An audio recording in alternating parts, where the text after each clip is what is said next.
আসসালামু আলাইকুম এভরিওয়ান। আমি শিমুস লাইফস্টাইল থেকে সবাইকে ওয়েলকাম করছি আমার নতুন আরও একটি ব্লগে। আশা করছি এই মুহূর্তে যে যেখান থেকে আমার এই ব্লগটি দেখছেন সবাই ভালো আছেন এবং সুস্থ আছেন। আমিও আছি আলহামদুলিল্লাহ, মোটামুটি ভালো। তবে বেশ কিছুদিন যাবতই আমি অসুস্থ। আমার চ্যানেলে আমি ব্লগ শেয়ার করছি না। তো যারা আমার রেগুলার ভিডিও দেখেন তারা হয়তো খেয়াল করেছেন লাস্ট যে ভিডিওটা দিয়েছিলাম আমি সেটাতে কোনো ভয়েস দিতে পারিনি। আর এখনও আমার কণ্ঠ শুনে হয়তো বুঝতে পারছেন আজকে 7 দিন হয়ে গিয়েছে। প্রচণ্ড ঠান্ডা, কাশি এবং জ্বর ছিল, যার জন্য মানে এখনও আমার মানে কথার মধ্যে কেমন যেন জড়তা চলে আসছে। প্রচণ্ড গলা ব্যথা এখনও আছে, গলা ব্যথাটা। তো যেহেতু একটা চ্যানেল কিন্তু ভিডিও না দিলে রেগুলার চ্যানেলটা ডেড হয়ে যায়। তো আমার চ্যানেলটা অলরেডি অনেক দিন হয়ে গিয়েছে, ইমপ্রেশনও ইউটিউব কমিয়ে দিয়েছে। শরীরের উপর তো আসলে কোনো জোর নেই, শরীর বা মন যেটাই বলেন না কেন।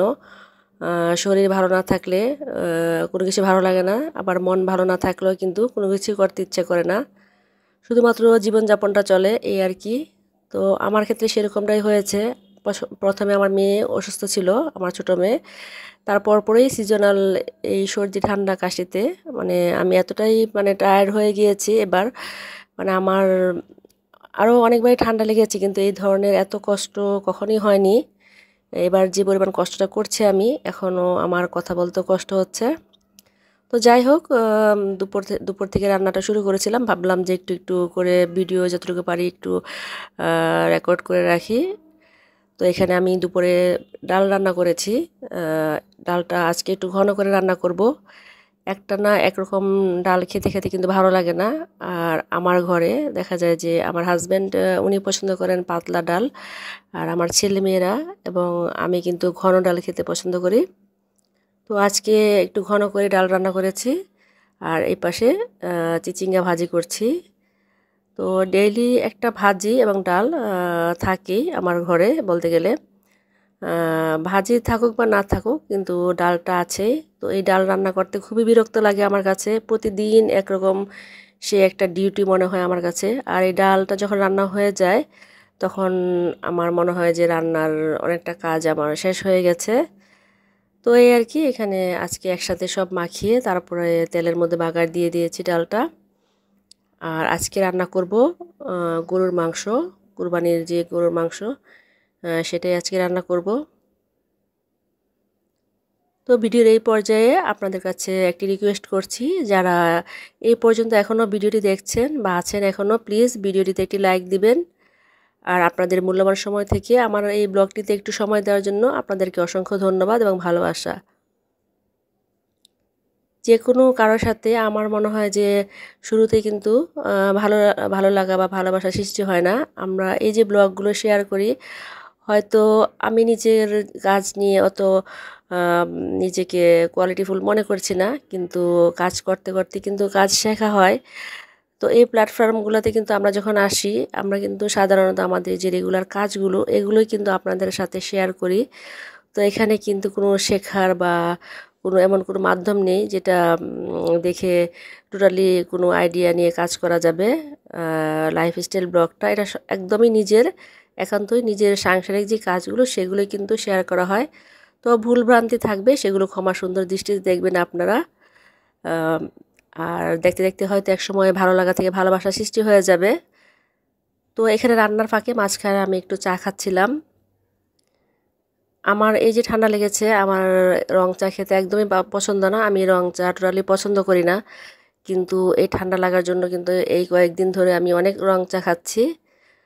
তো রান্নার ফাঁকে ভাবলাম যে যেহেতু দুধ চার লিকার করা আছে, এটা সকালেই বানানো ছিল, তো সেটাই গরম করে একদিকে রান্না করছিলাম আর এই তো চা খাচ্ছিলাম। তো চা কিন্তু আমার ঘরে প্রচুর চা চলে, দুধ চাটা বেশি চা থাকেই। আর এখানে এই তো গরুর মাংসের জন্য সবগুলো মশলা একসাথে করে নিয়েছি আমি এখানে। যেহেতু হাতে মাখিয়ে গরুর মাংস রান্না করব, তো সবগুলো মশলা একটা ফ্রিজে করে আমি নিয়ে নিয়েছি।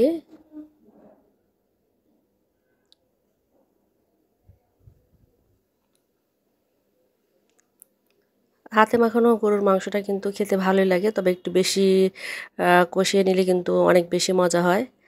আর যদি পেঁয়াজ বেরেস্তা করে দেওয়া যায়, তো সময়ের অভাবে কিন্তু পেঁয়াজটা ওইভাবে বেরেস্তা করে দিতে পারিনি, শুধু কষিয়ে রান্না করেছি।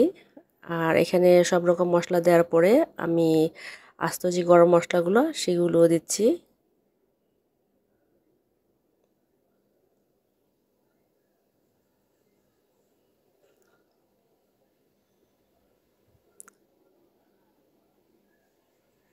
তো গরুর মাংস রান্না করলে কিন্তু আরেকটা জিনিস হচ্ছে সরষের তেল। আমরা যদি একটু সরষের তেল ইউজ করি একদম শেষের দিকে বা মাঝখানে, তাহলে কিন্তু একটা খুব সুন্দর ফ্লেভার আসে।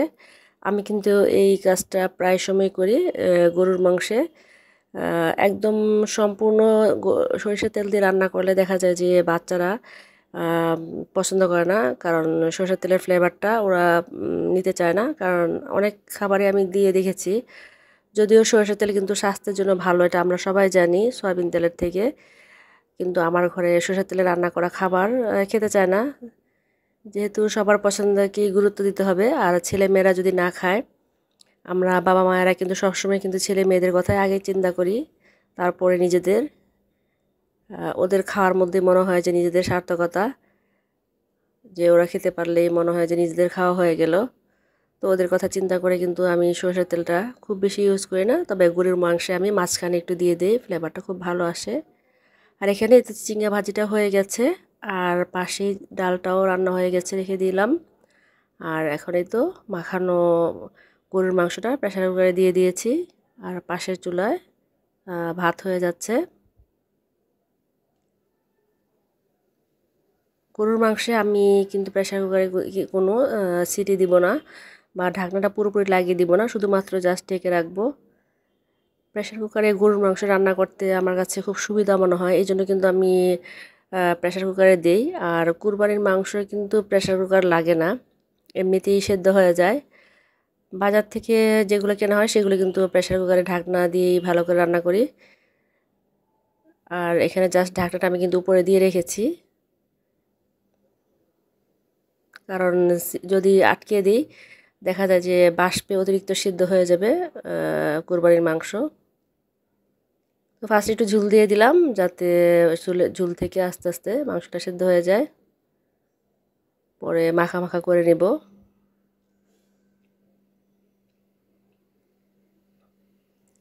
তো আমার আজকের কথা বলার মধ্যে হয়তো অনেক ভুল ত্রুটি থাকতে পারে, আমি বেশ কিছুদিন পরে ভয়েস দিচ্ছি। বেসিক্যালি ভয়েস দিতে গেলে আমার একটু প্রবলেম হয়, তো যারা দেখছেন প্লিজ ক্ষমা সুন্দর দৃষ্টিতে দেখবেন। লাইফে কেউ আসলে 100% পারফেক্ট হয় না, সবারই কিছু সীমাবদ্ধতা থাকে। তো হয়তো এটা আমারই একটা সীমাবদ্ধতা, যার জন্য আমি সবসময় আমার ব্লগে আমি বলে থাকি। আর এখন পুরাটা রান্নাঘর আমি সাইডে ওয়াল এবং টাইলস সব কিছু মুছে নিচ্ছি। আর অফ ক্যামেরায় রান্নাঘরে রান্না করার পর যে জিনিসগুলো মেখেছিল সবগুলো কিন্তু আমি ধুয়ে ফেলেছি, আর এখন শুধু টাইলসগুলো মুছে নিচ্ছি। আর দুপুরে খাবার আগে এখানে কিছু আম বের করে রেখেছিলাম, সেই আমগুলো ব্লেন্ডারে জুস করে নিচ্ছি। এগুলো ছিল আমার শ্বশুরবাড়ি থেকে আনা আম। তো আমগুলো কিন্তু কিছুটা পচে পচে গিয়েছিল, আর কিছুটা জায়গায় দাগ দাগ ছিল। তো সবগুলো আম কিন্তু কেটে একদম খাওয়ার মতো ছিল না, তো সেখান থেকে কিছু বাদ দিয়ে যতটুকু নেওয়া গিয়েছে ততটুকু দিয়ে আমি জুস বানিয়ে নিয়েছি। কারণ অনেক ছোট ছোট আম ছিল, যেগুলো আসলে কেটে খাওয়া সম্ভব ছিল না। তো নিজেদের গাছের আম টেস্টেই আলাদা মনে হয়। আর এখানে কিছু কাঁচা আম আমি ফ্রোজেন করার জন্য রেখেছি। আমগুলো কিন্তু কাটার পরে হলুদ হলুদ কালার আসছে, কিন্তু আমগুলো কিন্তু টক। আমি যখন লাস্ট বাজার করেছি তখন কিনলাম, ওদেরকে বললাম যে এগুলো কি টক হবে বা টক হবে নাকি, তো ওরা বললো যে না, টকই হবে। যদিও এখন শেষ মুহূর্তে এতটা আশা করা যায় না, তবে যতটুকু আমি দেখেছি টেস্ট করে দেখলাম যে না, ডালে মোটামুটি খাওয়ার মতো টক আছে। যদিও কালারটা এখন যেহেতু অফ সিজন কাঁচা আমের একটু পেকে পেকে গিয়েছে। তো আমার চলে যাবে মোটামুটি যে কয়েকদিনেই যায়। আর সন্ধ্যায় ছেলে মেয়েদেরকে নিয়ে একটু মার্কেটে এসেছিলাম ওদের বাবা সহ। তো তো এখানে উত্তরা নর্থ টাওয়ার মার্কেট এটা। আমার বড় মেয়ের ইন্টার পরীক্ষা চলছে। তো দুটো পরীক্ষা অলরেডি হয়ে গেছে। তো ওর পরীক্ষা উপলক্ষে ওর বাবা ওকে বলছিল যে তুমি মা কি গিফট নিবে। তো আমার বড় মেয়ে আসলে বলতে গেলে কি বলবো, ও খুবই ছোটোবেলা থেকেই মানে খুবই লক্ষ্মী বলতে গেলে। ওর নিজস্ব কোনো মানে আবদার যেটা লাগবে সেটা লাগবে এই ধরনের কখনোই ও বায়না করে না। মানে আমি এখনও ওর জন্য যা কিনবো ও সেটাই কিন্তু পছন্দ করে নেয়। তো আলহামদুলিল্লাহ ওর এই গুণটা আল্লাহকে দিয়েছেন যে ও কখনো কোনো জিনিস নিয়ে আজ পর্যন্ত বার্গেনিং করে না আমাদের সাথে। তো এই পরীক্ষা উপলক্ষে ওর জন্য একটি ঘড়ি ওর আব্বু পছন্দ করেছে, বললো যে যেহেতু পরীক্ষা তাহলে একটি গিফট ঘড়ি দেই। এটা জাস্ট একটু উৎসাহ দেওয়ার জন্য। যদি ওর ঘড়ি আছে আরও কয়েকটা, তো পরীক্ষার মধ্যে নতুন ঘড়ি পরে যাবে, একটা আলাদা আনন্দ কাজ করবে, জাস্ট এই জন্যই। আর আমার যখন ইন্টার পরীক্ষা দিই আমি বহু বছর আগের কথা মনে পড়ে গিয়েছে। আমার বাবা কিন্তু আমাকে ইন্টার পরীক্ষার সময় আমাকে সুন্দর একটি ঘড়ি গিফট করেছিলেন বাইতুল মোকাররম মার্কেট থেকে। খুবই সুন্দর ছিল ঘড়িটা এবং অনেক দাম দিয়ে কিনে দিয়েছিলেন শখ করে আমার আব্বা মা দুজনেই। তো সেই স্মৃতিটাও মনে পড়ে গেল। আসলে যুগ যুগ ধরে কিছু কিছু রুলস আছে যেগুলো এখনও চলছে। তো সেগুলো নিজের ছেলে মেয়েদের মধ্যে দেখতে পেলে ভালোই লাগে।